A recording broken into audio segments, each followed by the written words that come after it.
ഇന്ന് കർക്കിടകം 1. ഇനി ദുരിതങ്ങളെ അകറ്റുന്ന പ്രാർത്ഥനയുടെ കാലം. ക്ഷേത്രങ്ങളും വീടുകളും ഇനിയുള്ള ഒരു മാസക്കാലം രാമനാമത്താൽ മുഖരിതമാകും. ഹരിശ്രീ ഗണപതയേ നമ. അവിഘ്നമസ്തു.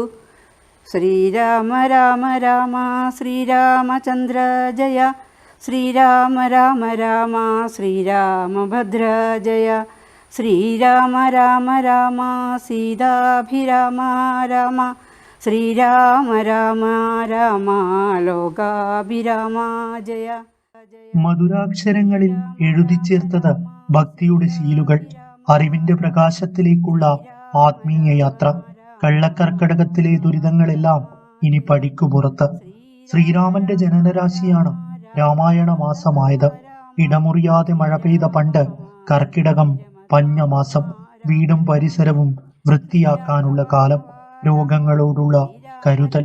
ബാലകാണ്ഡത്തിൽ തുടങ്ങി ഉത്തരകാണ്ഡം വരെ 7 കാണ്ഡങ്ങളും ഭക്തിപൂർവം പാരായണം ചെയ്താൽ പാപമോചനവും മോക്ഷസിദ്ധിയും ലഭിക്കുമെന്നാണ് വിശ്വാസം. ജ്ഞാനത്തിന്റെയും ധർമ്മത്തിന്റെയും ഭക്തിയുടെയും അമൃതധാരയായ ശ്രീരാമചരിതം ഈ ഒരു മാസക്കാലം മലയാളിയുടെ ഹൃദയങ്ങളിൽ ഭക്തിയുടെ ദീപം തെളിയിച്ചുകൊണ്ട് ഇടവിടാതെ മുഴങ്ങും. അമൽ രാമചന്ദ്രൻ, കണ്ണൂർ വിഷൻ.